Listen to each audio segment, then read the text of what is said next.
Welcome to another episode in the Geography series. I'm really excited about this episode because I've been referring to this little vacuum of time that enabled Israel to pop up when it did. It's what I call the propitious moment in time. Just this favorable moment when all the conditions were right for little empires to pop up. And so I'm really excited to share this with you. But first, I want to introduce you to my friend.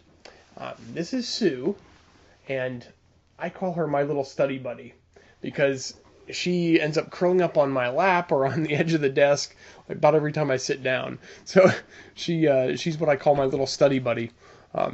Always wants to be around when I'm busy. Anyway, that's my cat Sue. So hope you enjoyed meeting her. Anyway, let's get started. Here is a map of the Assyrian Empire in a whole bunch of different stages of development. In another video, we'll take a look at the various empires that controlled the ancient Near East and the Mediterranean. But this is the Assyrian Empire. Let's take a look at a legend for this map so we can understand it a bit. As you can see, a bunch of different guys expanded Assyria throughout the ages. But I want you to hone in on this gap between Tukulti-Ninurta and Ashurnasirpal II.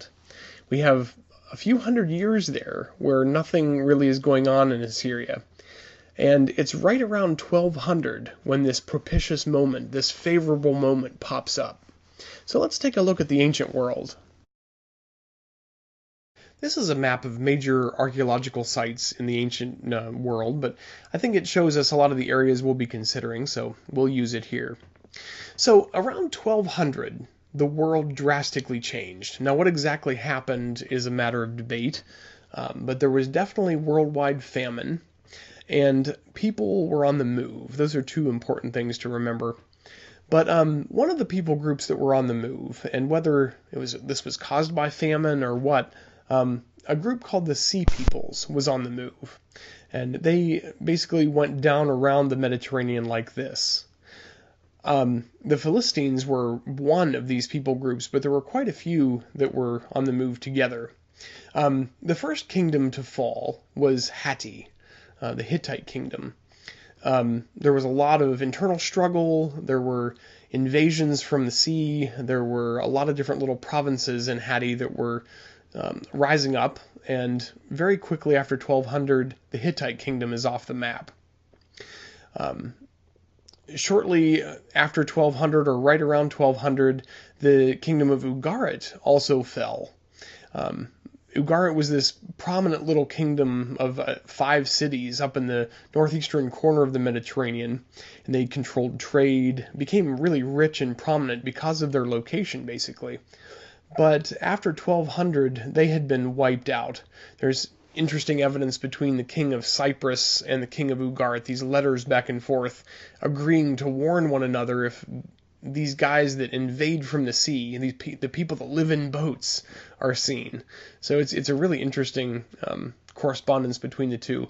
But right around 1200, Ugarit is completely destroyed and wiped out. So what about Assyria? We just looked at a map of how all these different phases are developing and different people are invading and expanding the area. But around 1200, Assyria has pulled back within its own borders. There's famine. People are starving. There's letters from some of the rulers of the time talking about dozens of invasions, maybe within a single year, of Arameans, these nomadic peoples that were on the move and trying to survive themselves. So they have all kinds of internal trouble going on, basically just hanging on by a thread. And so they're definitely not on the march at this period. So Assyria is out of the picture. Now, what about Egypt, the other huge people group in the region? Well, the Sea People actually came down around and invaded the Delta. There are engravings of Ramses III fighting off different people groups, and these Sea Peoples invading the Delta. Egypt is also dealing with all kinds of internal struggle, corruption. The people are starving there as well. All kinds of terrible situations in Egypt. So Egypt has pulled back within its own borders and is, like everybody else, fighting for survival. So if there was ever a little window of time when mini empires could pop up in our carrot-shaped piece of land, it would have been 1200 BC. Actually, Israel and a few other little mini empires popped up in this vacuum, and hopefully we'll get a chance to look at those in another video. I also want to do a video on some of the material evidence, some of the archaeological evidence for early Israel popping up in the Central Mountain Spine. But that's upcoming episodes.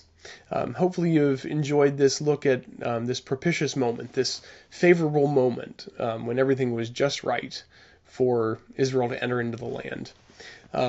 So neat to see God so tangibly at work in the history of mankind. I love seeing God moving the story of redemption forward. And if you have any questions at all, of course, post them below. Have a good night, everybody.